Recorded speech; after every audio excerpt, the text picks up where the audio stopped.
The other day, I posted a video talking about 10 quarterback transfers who I feel can make an impact at their new school in 2021. There was an overwhelming number of you guys who wanted to hear more about quarterbacks who have switched schools, so today we're going to be taking a look at 10 more quarterbacks who transferred this offseason. However, I don't think all 10 of these quarterbacks are going to make an impact at their new school in 2021. Before we get to today's list, don't forget to hit that subscribe button and turn on those notifications if you're new to the channel. If you love college football content, then this is definitely the place for you. We'll kick this list off with the most recent one, as Shuck announced the other day he'd be transferring from Oregon to Texas Tech. He started 7 games for the Ducks last season and will have 3 years of eligibility remaining. Last season for Oregon, he completed 64% of his passes for 1,600 yards with 13 touchdown passes. However, his play near the end of the season regressed, and he lost time to Anthony Brown. Prior to being the starting quarterback for the Ducks, he spent 2 seasons as the backup quarterback behind Justin Herbert. He'll head to Texas Tech, where he'll likely take over the starting job. Alan Bowman, who spent the last few seasons as the Red Raiders starter, also entered the transfer portal. Henry Colombi saw time last season for Tech as he threw for 1,000 yards with 8 touchdowns. Those two will likely battle it out, but my guess is that Shuck will win the starting job. Another transfer that just recently happened was Luke McCaffrey announcing he'd be transferring from Nebraska to Louisville. As a redshirt freshman in 2020, he played in 7 games, making 2 starts. He completed 48 of 76 passes for just under 500 yards with 1 touchdown, but 6 interceptions. He also added nearly 400 yards on the ground with 3 rushing touchdowns. He was ranked as the number 5 dual-threat quarterback in the country back in 2019. Now, this is definitely an interesting destination, as starting quarterback for the Cardinals, Malik Cunningham, will be returning.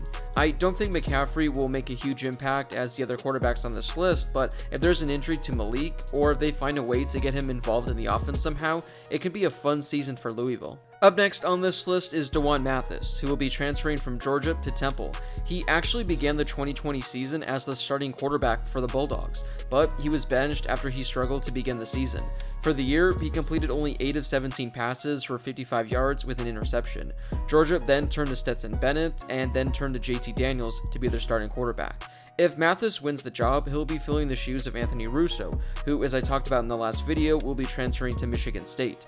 Dejuan Mathis actually has a pretty crazy and nearly tragic story about getting to this point in his career, so if you'd like to learn more about how he nearly lost his chance to ever play football again, go watch that video on my channel. Up next is Hendon Hooker, who will be transferring from Virginia Tech to Tennessee. He appeared in 18 games for the Hokies over the last 2 seasons. He took over as Virginia Tech starter midway through the 2019 season and won his first 6 starts.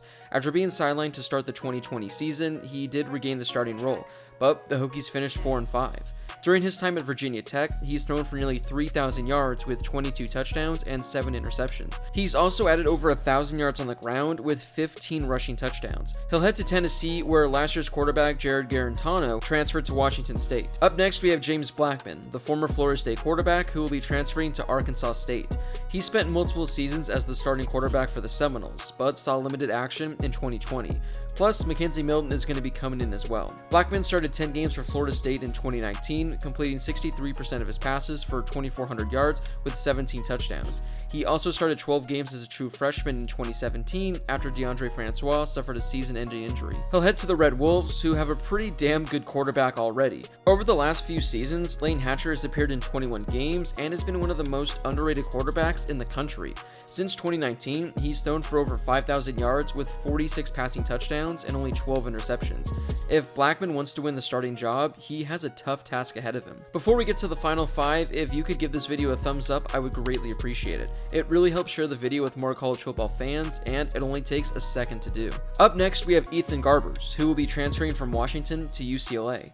During the 2020 season, Garbers didn't see a single snap for the Huskies. He's now heading home as he's from Newport Beach. He was the nation's 4th-ranked pro-style quarterback for the class of 2020 and the 12th-ranked player in the state of California. During his junior season at Corona Del Mar, he threw 55 touchdowns with over 4,000 yards. Then, as a senior, he led his team to a state championship and a perfect 16-0 record with over 5,000 passing yards and 71 passing touchdowns. He said that he's looking forward to learning from Dorian Thompson-Robinson, UCLA's current starting quarterback, saying that he only has a year left. It'll be tough to see Garbers winning the starting quarterback job, but I expect him to excel in 2022 at the earliest. Hey, who knows, maybe he lights it up and starts sooner than expected. Up next, we have Rocky Lombardi, who will be transferring from Michigan State to Northern Illinois. He started 6 games for the Spartans last season, throwing for 1,100 yards with 8 touchdowns and 9 interceptions while completing only 54% of his passes. Last season, the Huskies didn't win a single game, but they had Ross Bowers as their quarterback, the former Cal transfer, and he was pretty good, as he threw for 1,400 yards with 10 touchdowns and only 2 interceptions. This will be another situation where I think Lombardi is going to have to battle to win the job, but ultimately, I think it'll end up being Bowers again. Transferring for the second straight offseason is Jake Bentley. Last offseason, he transferred from South Carolina to Utah, and this offseason, he'll be transferring from Utah to South Alabama. During his time with the Gamecocks, he threw for over 7,500 yards with 55 touchdowns. Last season, Bentley played in 5 games for Utah, throwing for almost 900 yards with 5 touchdowns. However, with a pretty deep quarterback room in Utah, he opted to transfer for his final season. Last season, Desmond Trotter saw a majority of the action at quarterback for South Alabama, as he threw for just under 2,000 yards with 11 touchdowns. This is another situation where we're going to have a pretty solid quarterback competition entering the season. We'll stay on the topic of Utah, as one of the quarterbacks they'll be adding will be Jaquindon Jackson from Texas. Jackson was recently ranked as a top 100 prospect and the number 3 dual-threat quarterback according to the 24/7 Sports rankings. He sat behind Sam Ehlinger last season, but also didn't play for Texas after suffering a knee injury. He finished his high school career with more than 3,600 passing yards with 40 touchdowns, while also adding 3,300 rushing yards and 51 touchdowns on the ground. It'll be interesting to see who wins the starting quarterback job at Utah, as they also added Baylor quarterback Charlie Brewer from the transfer portal as well. The final player on our list is Quincy Patterson, who will be transferring from Virginia Tech to North Dakota State. Patterson played in 3 games for the Hokies in 2020, completing 7 of his 10 pass attempts and throwing 2 touchdowns. However, he's likely not going to be eligible for North Dakota State this year, as they'll be playing in the spring, meaning he won't be playing until the following season for the Bison. He was once a top quarterback recruit, and we've seen recent success with quarterbacks at North Dakota State. So, whenever he's eligible, there's a chance he can add his name to that list. Well, that wraps up this list of quarterbacks who have transferred this offseason. Which player on this list do you think will make the biggest impact at their new school? Drop a comment down below. If you enjoyed this video, don't forget to give it a thumbs up. And if you haven't done so yet, make sure to hit that subscribe button and turn on those notifications. If you love college football videos like this, then this is definitely the place for you. As always, thank you guys so much for watching, and I'll see you all in my next video.